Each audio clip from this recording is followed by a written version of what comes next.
All right, you guys, this is episode 6 of War Stories. I'm going to get straight into this one. I think you guys are going to like this one because it actually involves somebody that you guys like to hear about. For whatever reason, you guys like hearing about none other than yours truly, Lenchita, aka Lencho.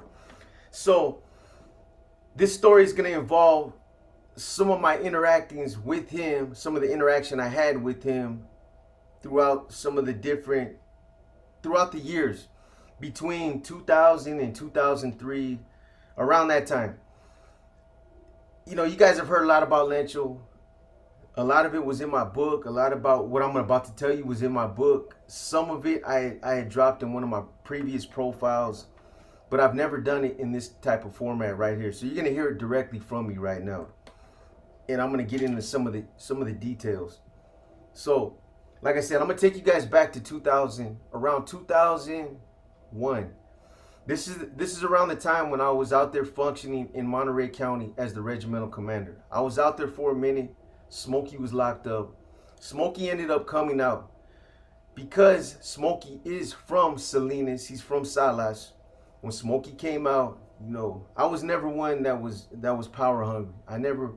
I never pulled rank on another C. That wasn't my stilo. You know, if somebody was out and they were operating in an area and I got out, whether I had more status or not, if they were doing everything that they were supposed to be doing and there was no need for me to rock the boat, I would just tell them, hey, go ahead and keep doing what you're doing and I will assist or advise if I'm needed. And that's basically what I tried to do with Smokey. I told him, you're from Salas, this is your area out here. I'm just out here for a minute. If you want, you can take over the RC position and I'll fall back and I'll just act as an advisor and assist you where you need to be assisted. Smokey's thing was, nah, bro, you know, you're already out here. He basically took the same position that I usually take. But I said, you know what, let's do this in dual capacity. We'll do it together, man. So we'll run the regiment together. So that's what we were doing. Now, at some point, Lencho ended up paroling. You know, if I would have went back a little further, he was actually, all three of us were actually in San Quentin. Me and Smokey got out first, so then Lencho would end up falling out later. This is when he got sliced by Fast Eddie. You know, and just to touch on that real quick, one of the viewers had made a comment recently about somebody else claiming that they were the ones to slice Lencho and that it wasn't Fast Eddie. Not true.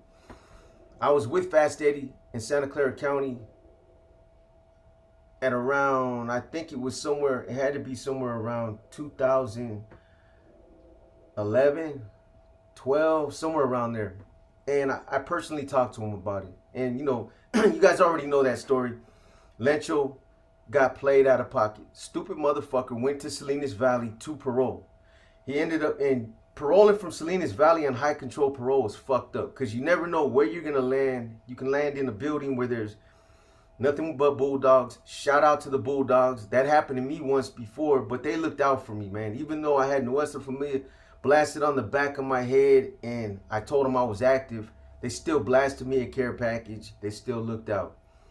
But you never know where you're going to land. You can land in a fucked up unit, in a active unit, in a dropout unit, in a JCAT unit. You just never know where you're going to land. But Lencho ends up in the same unit with Fast Eddie. Fast Eddie looks out for him. He's like, hey, brother, you know what? He's like, I know you're over here by yourself. There ain't nobody active over here. He's like, you know, so I'm gonna shoot you a care package and get you all your necessities or whatever, some reading material. So he blasts him some magazines, some stationery, his cosmetics, a little bit of coffee, gives him everything he needs.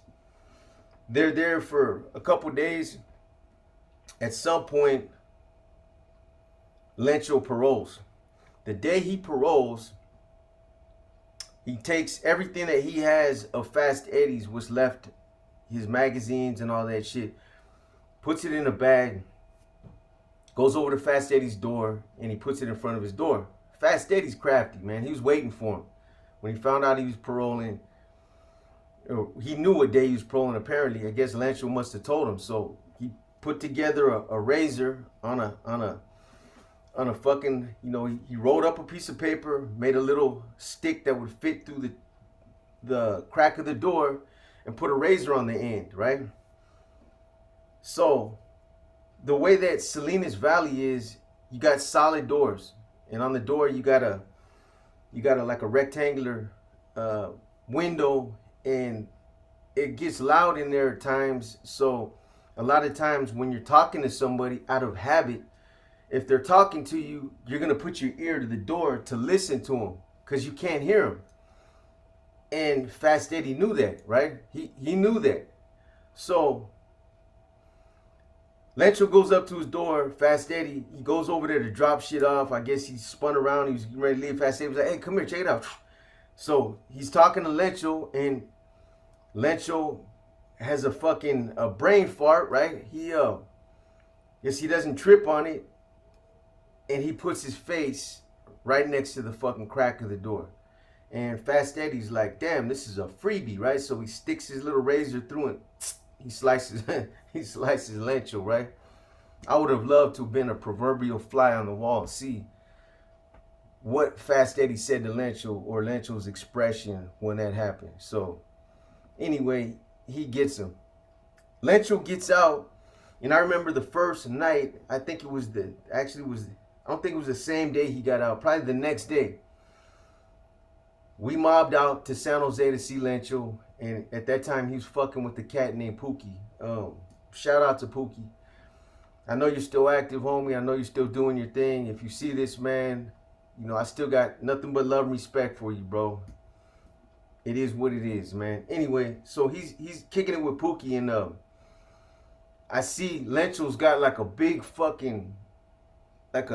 laceration going down his face, and it's fresh and scabbing up, right? So I'm like, damn, boy, what happened to you, man? He's like, he told me some fucking cockamamie story about some skinheads or something rushing him when he was being escorted. They slipped their cuffs, and some old crazy ass story, man. And I'm gonna be honest with you guys, man. I listened to the story and didn't say nothing, but when me and Smokey were mobbing back to Salas, I had told him, I'm like, bro, I don't believe that.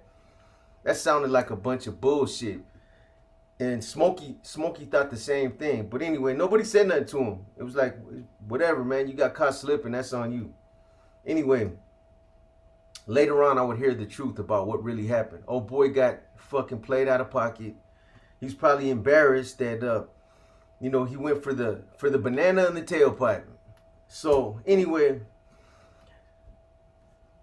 Lencho ain't got no hustle. He ain't got shit going on out there in San Jose. However, nobody's really out there. He gets delegated the position of RC. So he took over the San Jose area at that time. Santa Clara County. He's got Santa Clara County. So, he gets at me and he's like, bro, I need a plug on some crystal and some other shit. I had a plug through one of my homies, a couple of my homies out in Frisco, where I was getting meth, or I was getting crystal, I was getting crack. They had Yeska. I was getting fucking powder, and I was also getting ecstasy, a lot of it. So me and Smokey, we had it going on out there, and we were trying to network because we had Monterey County saturated. I had the crack going out there to fucking Chinatown. There's a lot of heroin addicts out there on the tracks, and in Chinatown, the meth or the crystal goes like water out there. So we were doing our thing. I was networking with Baby Joker.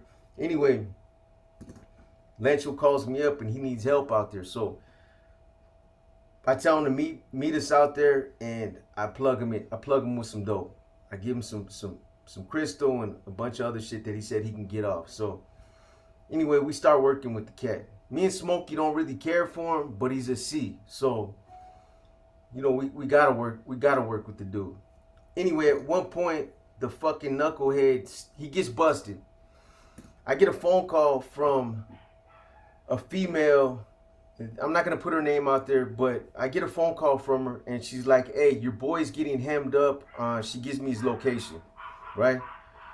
She just said that they got him hemmed up, and I'm like, well, are you there right now? She's like, yeah. I'm like, well, what are they doing? He's in cuffs. And I'm like, are they taking him though? She's like, yeah, he's cuffed up and they got him in the car, right? So I'm like, all right, good looking out. I appreciate it. I hit you back later, right? But I wanted to get at his lady, Peggy, because I knew that if he was getting busted, I knew the house was dirty and that they were going to hit the pad. So I called Peggy, his lady at the time, and I tell her, Peg, check it out. You need to fucking clean the house. They got old boy hemmed up. He's up the street. If there's anything in the house, get it the fuck out of there. You know they're going to do a parole search. So she's like, okay, good looking out. Appreciate it. Where's he at? I want to go over there. He's got my Explorer. So I guess, I don't know what she did. She mobbed over there. She comes back to the house or whatever. They're out there. About an hour later, I get a phone call from her daughter, Coco. Her daughter tells me, they got my mom. She's in jail. They arrested her. They found a gun. They found dope in the house. I'm like, you're fucking kidding me. How? Why? I called her and I told her. I told her that they were probably going to come. I gave her a heads up and everything. She said, I know, but she just left to go get her Explorer and we were going to come back and clean the... Stupid, man. You know, if they would have got rid of the gun and got rid of the dope, they would have been cool. And then went and got the car. They did shit backwards. They want to go get the car, then go back to the house and hope that the cops weren't there and get... Come on, man. Peggy wasn't the smartest. She just wasn't the smartest, man. She wasn't the brightest crayon. I don't want to talk about her because she passed away. Rest in peace, Peggy. But let's just say she made a bad judgment call, man. You know, if the cops got somebody hemmed up and they got dope, the first thing they're going to do is want to go to their spot because they know that there's the chances of more dope being at the house they're pretty good. But, you know, she was more concerned about her car. So anyway, her daughter tells me that she's got a bail and this is how much her bail is. So I'm like, fuck, man, would she want me to bail her out now? Anyway, I tell her daughter, okay, come up here and meet me and I give you the money. It was like $5,000. I dropped $5,000 to bail her out. I didn't tell her it was a loan. I just gave her the money. $5,000. There's nobody else she could have turned to for no shit like that. But I came through for him because I didn't want, you know, I didn't care for Lencho, but, you know, his lady being in jail, I had the money, so I gave it to Coco. Coco went out there, she bailed her out. Peggy calls me later on that night. She's like, I appreciate it, you know what I mean, good looking out, thank you. And I get on her like, what the fuck were you thinking, man? Why didn't you just clean the house when I called you? You should have cleaned the house and then went and got your car. You done everything backwards, Peg. And she's like, you know, I know. She's like, I don't know what I was thinking. And I just didn't want to impound the car. You know, it's the only car we have. And Coco's car just broke down. And okay, so anyway, at this time, I'm in a relationship with Vicky. Peggy, Lencho's in jail. Peggy, she's like, hey, she was like, you know, I got the police reports, everything. She was like, I want you to come, you know, can you come out here and check them out? I want you to go over them and tell me what you think. And, you know, this is a weird case. And the gun was in the wall, and I guess that they had some dope that was hidden in one of the walls, and that's where they found it. But anyway, Peggy tells me, she's like, you know, can you come out here? And I'm like, I'll see, Peggy. You know what I mean? I'll see, but, you know, being that Lencho's gone, I don't feel comfortable coming out there. And she got on that tip. She was like, what, you can't come out and play? She wanted me to go there. Peggy's dirty like that, man. And, you know, I wasn't going to allow her to reel me in like that. Even if she was a dime piece, I still wouldn't have crossed that line. Not with another NF member. It's a straight, I wasn't going to fall into that trap. But anyway, I was like, nah, Peggy, it ain't like I can't come out and play. It's just like I'm not gonna go there. Lencho's a C. I'm a C. You know that's a no-no. I'm not even gonna put myself in a situation like that. And she was all, you know, you change your mind, whoop, whoop. Anyway, this is my point, man. It's the reason why I'm telling you guys this. So, I guess at some point, Peggy ends up calling Smokey. And she's like, look, I just got out. They missed a fucking ounce of fucking KJ. I got it. I don't know what to do with it. She was like, I'm gonna fucking flush it. Do you want it? If you want it, you can come get it. I don't want nothing to do with this shit. I got a fucking case. I got a gun case. Come get this shit before I flush it if you want it. So he's like, I'm there. I'm gonna go out there and pick it up. So Smokey picks up the ounce of KJ. Within a month, me and Smokey both end up catching violations, parole violations. So we go back to Quentin. Smokey caught a case. I caught a violation. So I ended up making it to Quentin before Smokey got there. He needed to fight the case. They ended up dropping it, but he got delayed for about 2 months, maybe 3 months. So I'm in Quentin. I'm the RC. I'm the regimental commander. I got the keys. Basically, everything that happens in San Quentin is my responsibility. I've been running Quentin, and everything was cool. Lencho ends up coming through, right? Lencho comes through, and they put him in East Block. At that time, you had Carson section was where they were putting the majority of us that were ADSEC. They were putting us in Carson section. However, they had an overflow area in East Block where they were putting some ADSECs over there as well. I think it was the first and second tier over there at that time. So they shoot Lencho over there to East Block. So I hear, obviously I hear the day he got there, I heard that he was there. So the next yard, he sends me a one time. He sends me a kite, and I wait to read it until I get back to the cell, and I read. So basically the gist of it is, I'm on freeze.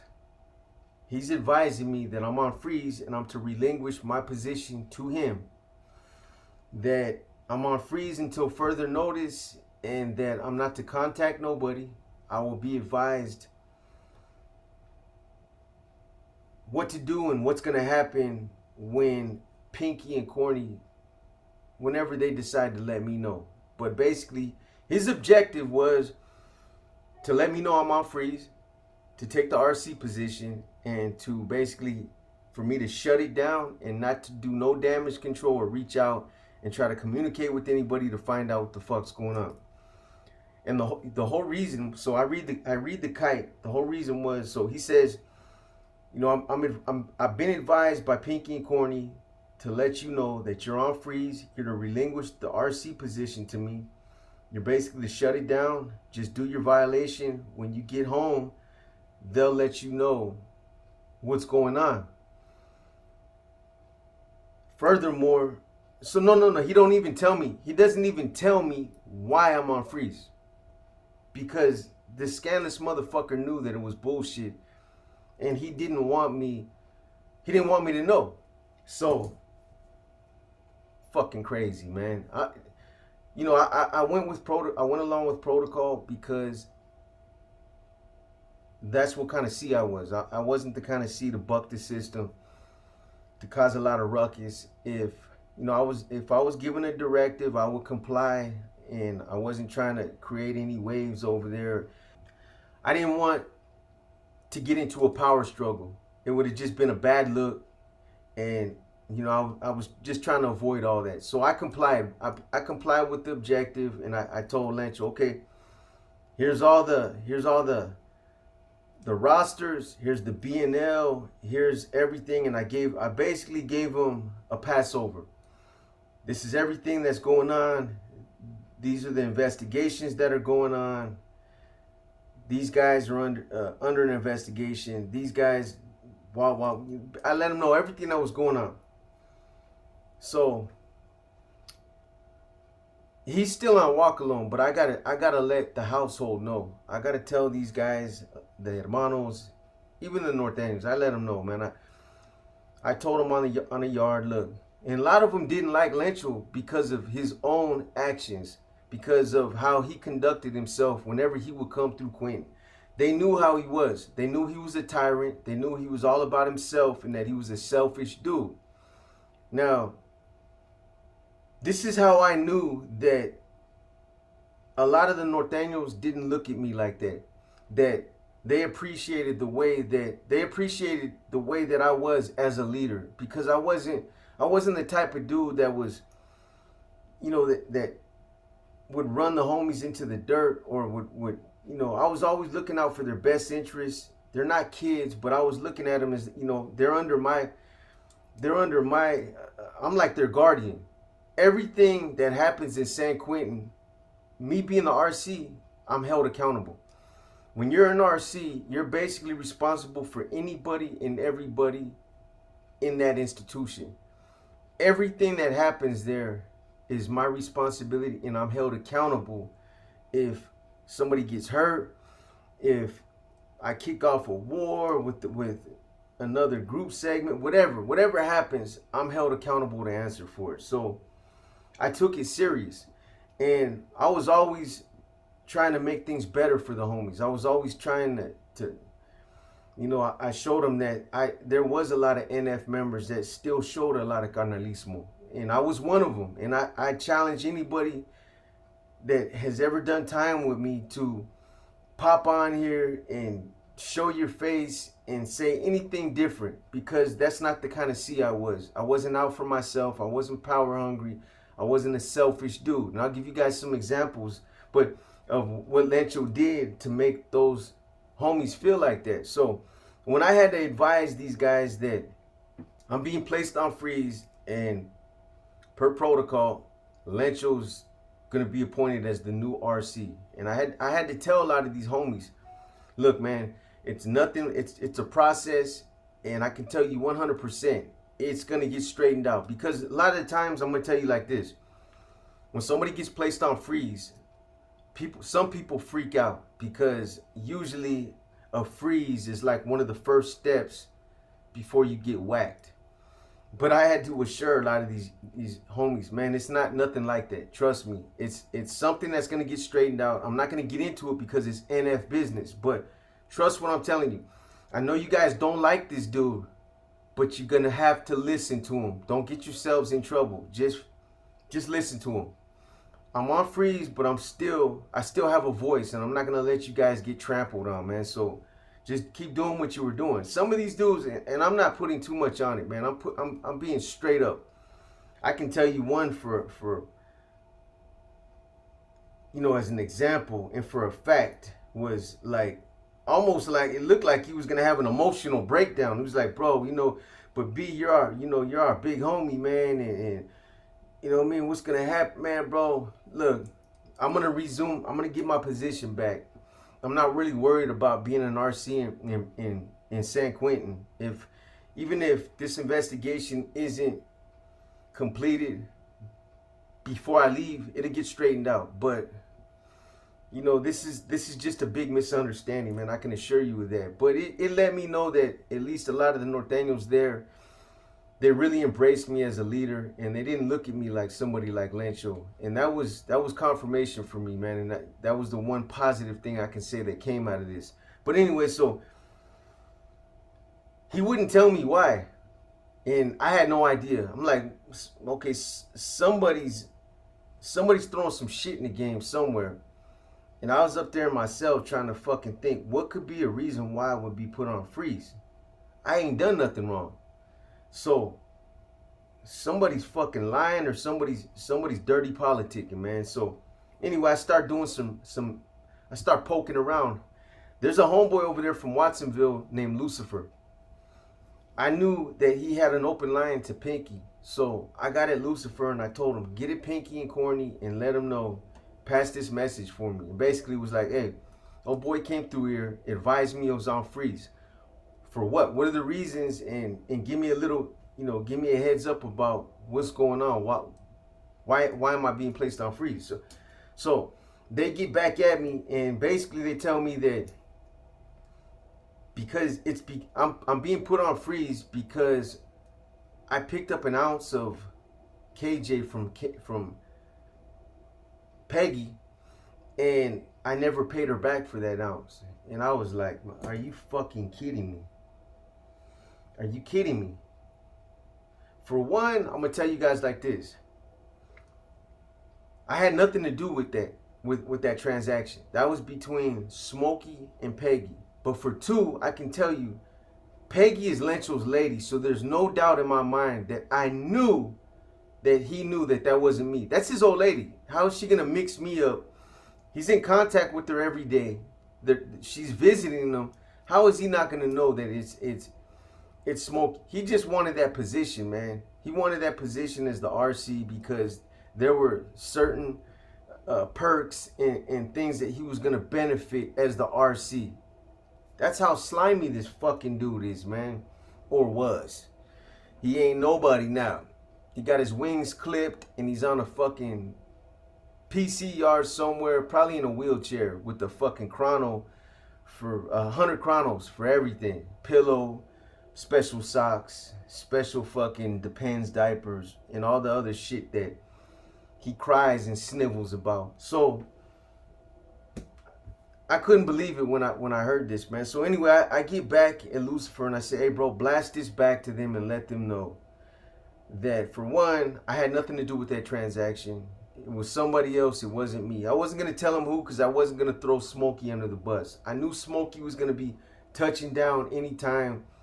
So I was just like, I'm going to wait and hopefully he'll get here. And I knew Smokey would straighten it out. He'd step up and be like, bro, that's me. So homeboy ain't got no business being on freeze for something that I did. So anyway, I let him know, and Pinky and Corny basically get back at me and they take me off freeze and tell me to resume my position.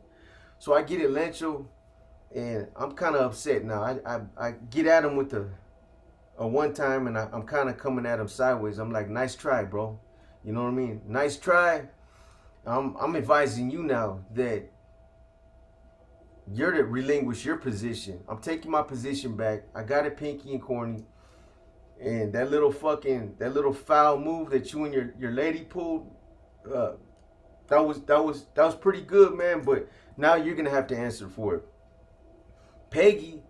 Peggy knows that she didn't get shit from me. I didn't have nothing to do with that. And you know, there's nothing that Lencho could say. There was nothing that he could say because, well, let me say this first. There's nothing that he could say.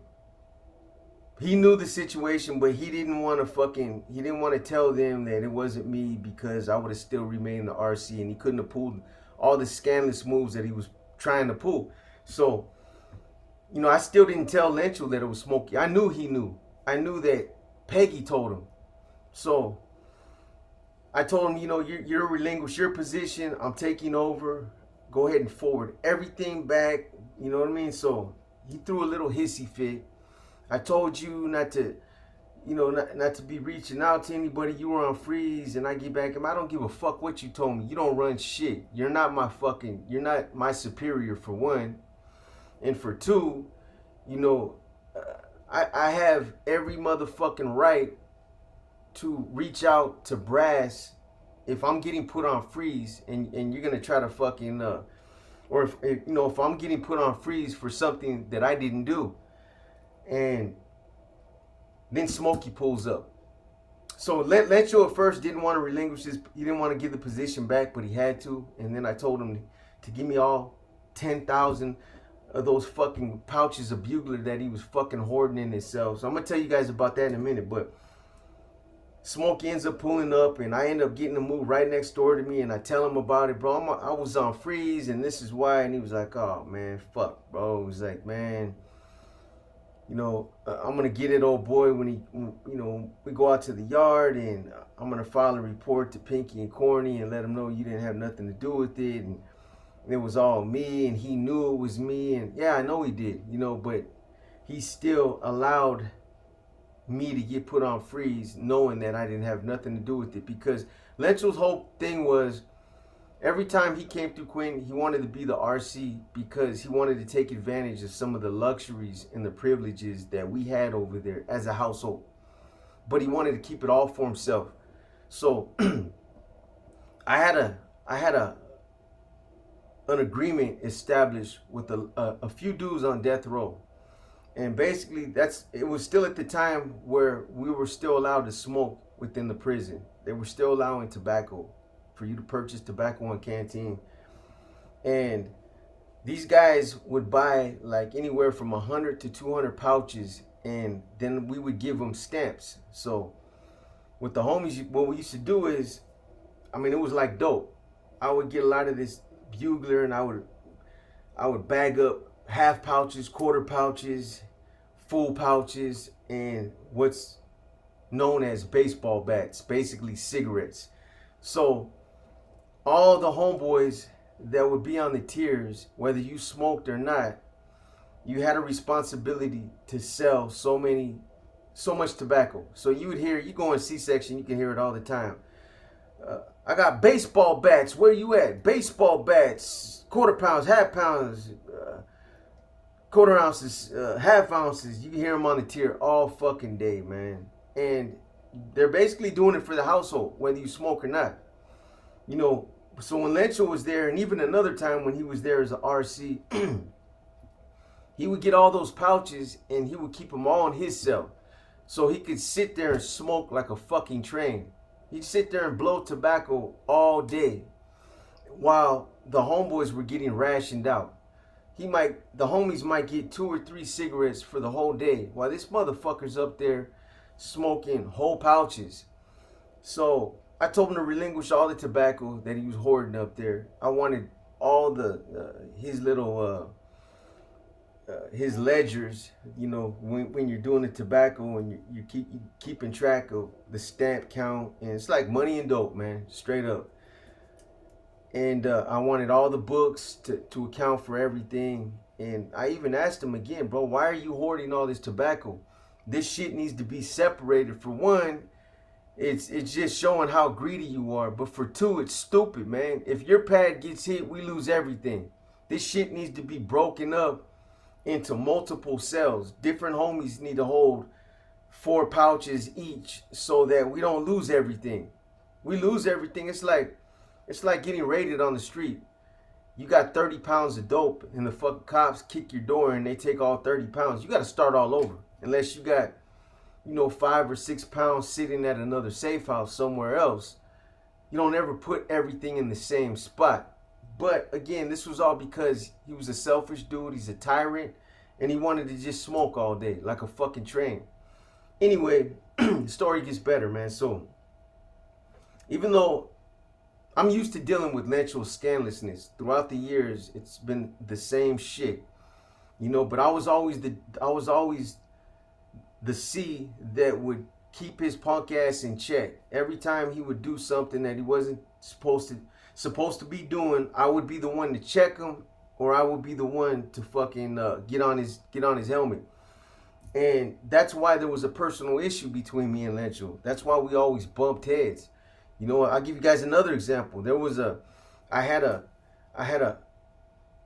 guy from, I think he was from Vallejo, and he was a youngster I was working on. And he was a good youngster. However, I don't know, for whatever reason, man, he went through some tricks. He had his own reasons. I don't know why, but he ends up locking it up. He locked it up, but unlike a lot of motherfuckers that lock it up and take half the fucking store with them, or take shit and lock up on a bunch of fucking kites and then go and give them the fucking gang intel, he respectfully gave us back all our contraband. He was the tier security. He gave me back all the rosters and everything that he had as my tier set. And he was like, hey bro, here, respectfully, this is everything back. I'm stepping back. I'm not feeling it no more. I'm not gonna lie. Well, all right, he's gone. So me being the type of C I was, a lot of the household business that would take place within the household, I would let the other C's know about it. At that time, I think Bubba was there from Salinas, Lencho was there, Smokey was there. So we were all basically right there in the same, neighbors. And I shot it to Bubba, told him to check it out. When you're done, send it down to homeboy, let him check it out. All the way down the line. Lencho gets it, and what does he do? He starts fucking he starts talking shit, on the tier to this dude. I'm like, hey homie, what are you doing? What the fuck are you doing? Bro, we don't conduct ourselves like that.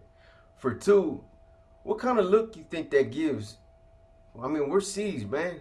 You know what I'm saying? These youngsters, these youngsters are watching us, man. They watch you as a C. Even though a lot of these guys don't like you, they're still watching how you conduct yourself. We don't do that. Why are you doing that? This brother, hey, he locked it up for whatever reason. I can't do nothing about that. But you don't start putting all that shit on the tier, man. That's what pesetas do, man. You know what I'm saying? We just don't do that. And it caused a little bit of friction between me and him. And for like, I don't know, he acted like a little fucking broad. For the rest of the day, he gave me the silent treatment and we didn't talk. I'm like, I don't give a fuck. I get it, bubbling. Look, this dude carries himself like a fucking idiot. So finally he gets, hey, you're right, Box. You know what I mean? I'm my bad. You know what I'm saying? He did another thing that he did before I get to the best part of this story is, you know, I'm the type of C that I don't go on assumption. If something's reported, I need hard facts. I'm not gonna assume nothing or draw my own conclusions, especially when it comes to somebody being in bad standings or somebody falling out or something like that. This is when Operation Black Widow was going on. Obviously, it was like I told you guys, it's around 2000, 2001. So Lencho, he still was using Peggy as his mule. That was his mule. And Peggy used to go see Skip. So a lot of the times she would have hot information right off the press, man. She'd go over there to Santa Rita, visit Skip. Skip would put her up to speed with everything that was going on. And then, you know, Lencho we had a couple guys on death row that would make calls for us. So, you know, in some respects, I at that time I was kind of depending on him and Peggy to do a lot of to conduct a lot of or facilitate a lot of our communications with Brass. So Peggy sent a filter down to Lencho, and the filter read just like this: there is a C with the last name of a flower that just laid it down. And she was like, I didn't get a definitive name, but I think it was Chico, Robert Rose, right? And so, you know, Lencho gets that and he starts, fuck Chico, fuck this, fuck that. And look, man, when I read the filter, granted, it makes sense. Robert Rose, last name of a C with the name of a flower. But it's not definitive. And I wasn't gonna go on that. That wasn't enough for me. There could have been another C that we don't know about, Flores, or it could have been, I don't know, Johnny Tulip. You know what I'm saying? There could have been somebody else that we weren't aware of. So, or somebody could have got their wires crossed. If you're not giving me straight, solid information, I'm not gonna put it out there. And Lencho was like, you know what, it's gotta be wah wah wah, wompty wompty womp, right? So we kind of get into it and I'm like, check it out, Lencho. You know, that brother deserves the benefit of the doubt. How would you like it if somebody was making those assumptions about you? It's not concrete enough, man. I'm not gonna start putting that out there. I'm not gonna filter it, and neither are you.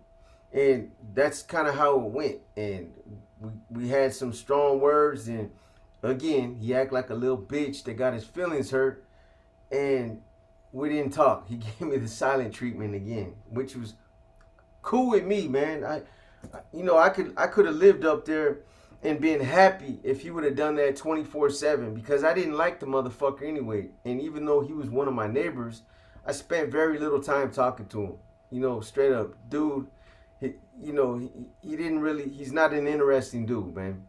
You know what I mean? And we never clicked like that. He's not charismatic. He's got no character. You know, he's just a fucking greaseball. But anyway, so we end up eventually, all of us end up paroling. And this is the last part about this story. I'm going to give you guys this too, just so some of you can see how prison works and how things happen. So I think Smokey paroled first. He ended up paroling, and then I was getting ready to parole. and Lencho was coming out. It's not long after that. So again, I'm the RC, and there was an individual that was in Carson's section with us by the name. I'm not gonna put him out there, even though he's no good and he's already been deemed. I'm just not gonna do it. So anyway, his name comes up as being no good, and he's on the B&L, and they put him on the first tier. IGI puts him on the first tier. Apparently, they had information knowing that he was in bad standings. He's down there. However, he was reaching out to me as if, you know, he was getting put in a bad situation. He was asking me to investigate and that it was wrong for them to put him down there. So I had an investigation going on to see what I could find out about the dude. Now, usually guys getting released from administrative segregation will have to go to classification and then they'll get released. So that's the only way they get released. They won't just come in there one day and release you. So we'll know who's getting released, and that's the whole purpose of getting reports from these guys, to know where they're going or who's leaving. Or so anyway, one day out of nowhere, I hear what's his name, man? Aleos. He was a CO that had been working there in Carson section or San Quentin for years, man. He was a good cat, good CO. He was cool. Anyway, I hear him get on the intercom and he mentions, like, he calls like 8 names, and they're all homeboys. And he's like, "Hey, you guys roll it up. You guys are leaving." So I'm like, "Bro," I tell my nigga, "Did you hear that?" And he's like, "Yeah." He goes, "Hey, they called old boy on." I'm like, "Yeah, they did, man." So anyway, my writing is real distinctive. I have a real distinctive style of writing. Once you see it, you'll kind of remember it, because it's just, you can spot it. Some people, their penmanship is like that. I'm one of them. So that's why I won't write out ganas or kites. I'll usually have somebody else take care of that stuff so that my writing isn't floating around out there. Anyway, when they called all these names, I had a limited amount of time. I had to, if I was going to send anything out with these guys, I had to strike it up right there, do it fast, because they were leaving literally within minutes. So I strike up a quick directive, and I basically say, I want this dude hit, and I want him hit before, as soon as you guys get this kite. I don't want this dude to spend the night out there in the reception. I want him to get hit before he even makes his fucking bed. I want him hit by tonight. And I want weapons used. I want 2 hitters to hit him, and I want weapons. I forget the reasons why he said he was on freeze, but for me it was good enough, man. I was still looking into it, but so I strike it up. I send it down to the homie that's closest to me, and I'm like, "Hey, bro, take this with you, secure it, and give that to one of the securities out there as soon as you find out." Well, I knew, because I was communicating with the homies out there in the reception center, the main line. I was running, basically I had the run of the whole prison, so I knew where they were going, and I told them, this is who you need to get at over there. This is where you're going, and when you get at them, give them this, tell them it's a hot one and it needs to be addressed ASAP. So my thing was, have them hit, use 2 weapons, maximize, you know what I mean, hit them good. So homeboy says that he secured it, and I told him, man, put that shit, you know, make sure you secure it good. Anyway, this fucking lame puts it in his letters, folds it up, puts it in his letters, rolls up his shit, and they come in, they take them all out. There's like 7 of them. It's a setup.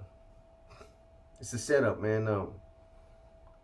These guys, they put them all in the cages downstairs, and then they come in, they get their escorts, and they're escorting them out. As soon as they walk them out of Carson's section, the front door, IGI is waiting right there. It's like 7, 8 IGIs, and then you got Lieutenant Munoz. which I'll get to in a minute. And they put them all up on the wall, and they tell them, hey, you guys, this is a fucking, this was a ruse right here to catch you motherfuckers slipping. And they took all their property. Told them to turn around, and they're going right back up in Carson's section. So they go and they take all their property, and I guess they took it to the goon squad, the office, and they searched their shit. Well, I get at the homie downstairs and I tell him, hey, where's that fucking kite, bro? You know what I'm saying? And before he even gets a chance, you know, I tell him, if you secured it, go ahead and flush it. Like, take it out your ass and flush it. I didn't want to see it. I didn't want it back. But before he even has a chance to get at me, I hear somebody yelling on the tier. And this is exactly what I heard. Hey, boxer, you don't run a motherfucking thing in this prison. I run this fucking prison. This is my prison. You don't do shit here. He was like, hey, check it out. They say that fucking kite, that your homeboy got caught with, that right there is going to get you attempted murder. You're going down, motherfucker. You know what I'm saying? He was like, you don't do shit in this prison without me knowing. This is my pinta, right? It's Lieutenant Munoz. For whatever reason, this lieutenant has always had an issue with me because, you know, I've been labeled as a leader over there in San Quentin. And Munoz is one of those lieutenants that's he's really involved with a lot of the PCs, a lot of the guys that were down on the first tier, debriefing and all that. So anybody that's active, he's got a real bad attitude towards it. So anyway, when I hear that, I'm like, what the fuck is that, right? So the homie downstairs eventually gets at me and he tells me he got caught with it. Man, I'm going ballistic in my cell. I can't believe you got caught with it. He told me he put it in his mail. He was rushing, and he gives me all kind of fucking funky ass excuses, man. I'm hot though. I'm like, boy, you better hope nobody catches any cases behind this shit. But anyway, he was on walk alone. So my hands were kind of tied as far as what I could do to him at that time anyway. But just excommunicate him, put him on the BNL, and just been like, hey, bro, it's nice knowing you, homie. So all 7 of them got written up for attempted murder and assisting the Nuestra Familia. That's what their 115 said. And man, I was like, man, it's crazy. Some of them were short and they didn't make their dates. They held them back. But, you know, they ended up getting held back for like 2 weeks. One of them ended up being Pony, which ended up becoming my second in command. I never knew him before San Quentin. I ended up meeting him on the tier while I was there. And just knowing that he was one of the ones that got held back behind that situation, it was fucked up. I go to yard and he'd holler and say, hey, what's up, boxer? And I'd be, damn, bro, you're one of the ones that got caught up in that shit. Hey, man, hopefully it'll work out, homie. It's fucked up that you missed your date, you know, but hopefully, you know, they're gonna kick that shit. Anyway, so those are just a few scandalous things this motherfucker has done, man. Anyway, the last part of this story that's really that the viewer wanted me to tell you guys about. So Smokey gets out, Lencho gets out, I get out. I'm still upset with the dude, but I chalk it up, man. Fuck it. I chop it up. I still got to work with this fucking scumbag. Peggy was, at that time, she was playing a lead role as far as facilitating a lot of the communication. So I had to continue dealing with these two right here. Now, me and Lencho, we mobbed out to the east side of San Jose one day. And matter of fact, we were with the female that ended up calling me when Lencho got busted the last time. The time when Lencho got busted and she called and she was like, hey, your boy's getting hemmed up. Well, that female, we were kicking it with her, and there was another one that I was seeing at that time. And so we mobbed over to their pad and we're kicking it with them. It was somewhere on the east side. And at some point, we wanted to go get some beer. So we jump in Lencho's ride, and I think he had a truck. We jump in his truck, and there's a 7-Eleven right down the street. I forget which street that was on that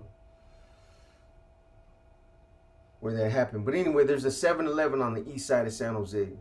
And we go to that 7-Eleven to get the beer. We both get out. When we pull up in his truck, as soon as we walk in the store, I see this big Samoan cat. Looked like he was Samoan and black or something. And he's standing there cussing out the dude behind the register.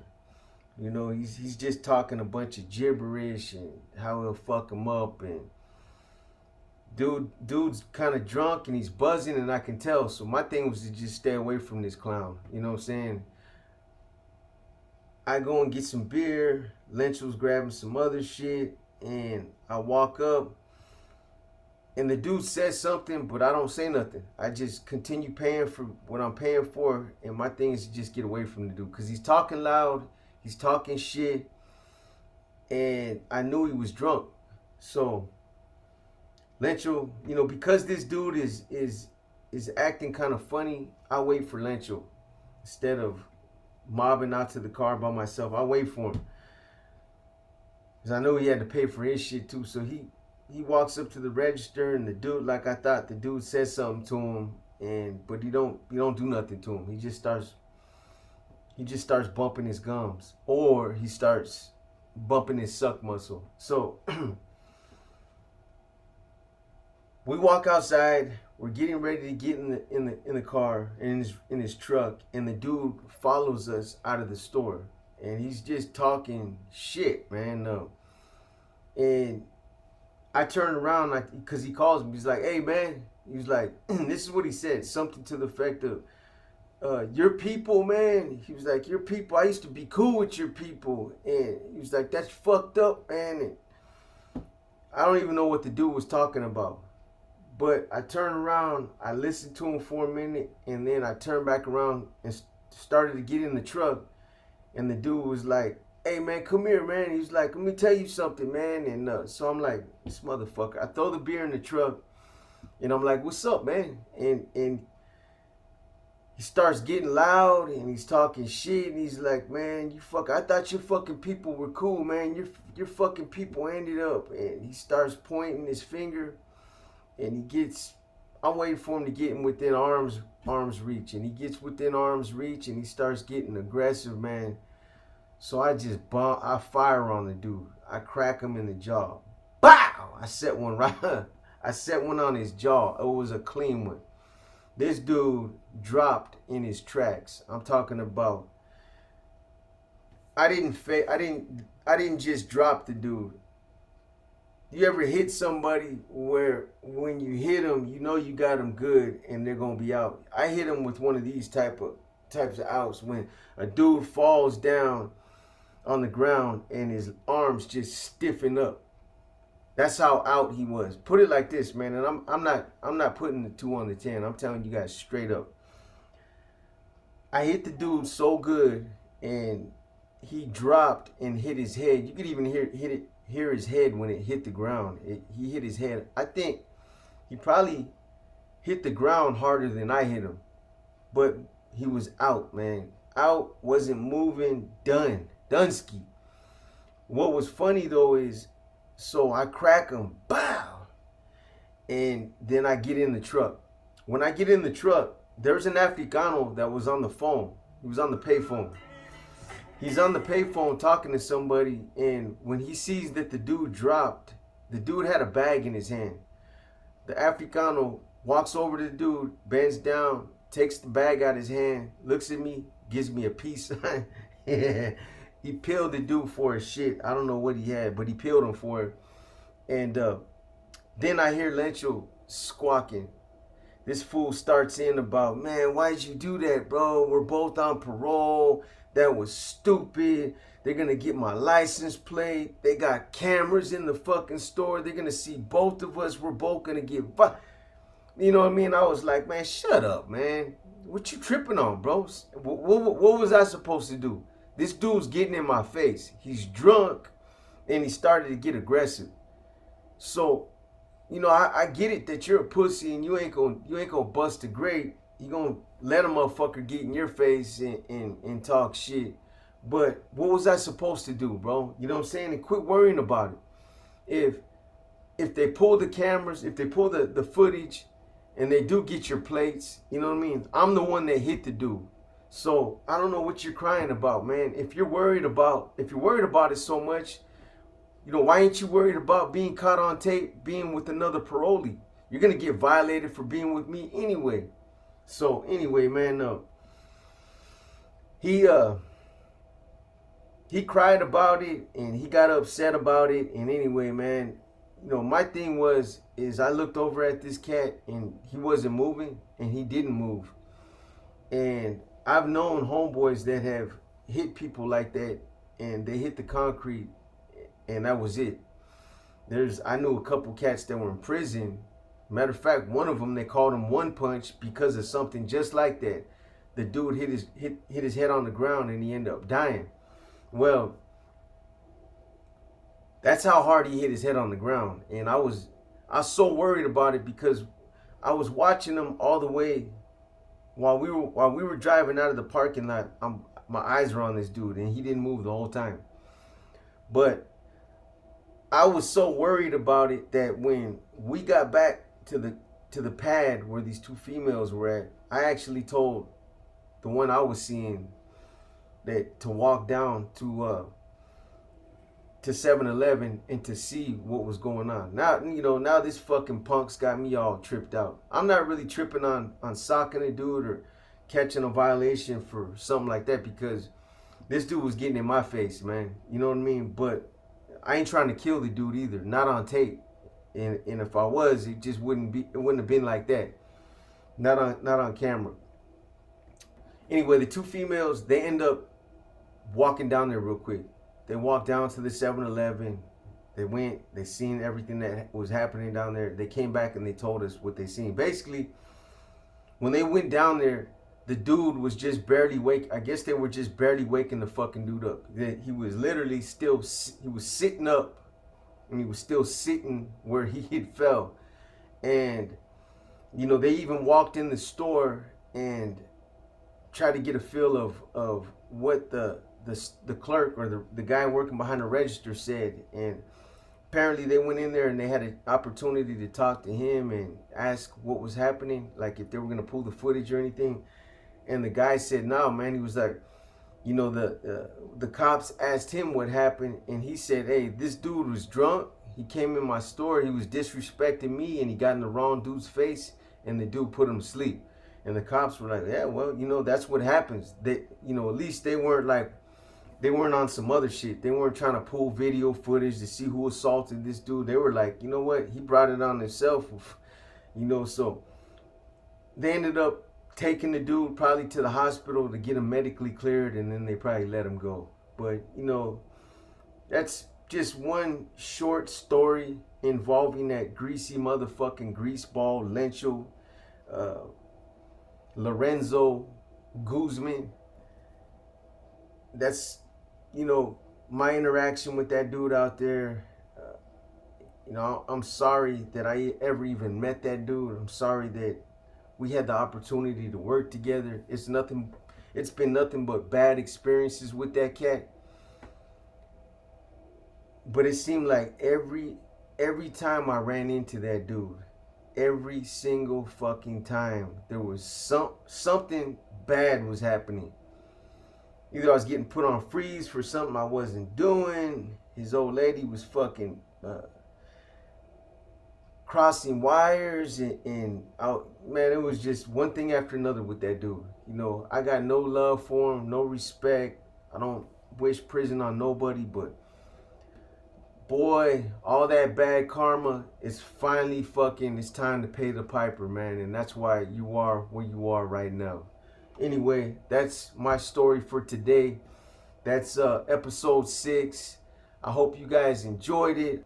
I might give you guys a double up. We'll see how I feel in the next 15 minutes, man. If not, I'm gonna hit you guys with another one tomorrow. I'm gonna try to keep the inner demons moving too. I don't want to neglect that and just start doing war stories. So I'm gonna keep doing it, man. I might come up with a third series or something else. We'll see, man. I'm always trying to find better ways to make this a better channel. With that said, it's your boy Box. This Paradigm Media News, episode 6. I hope you guys enjoyed it, man. And I'm out.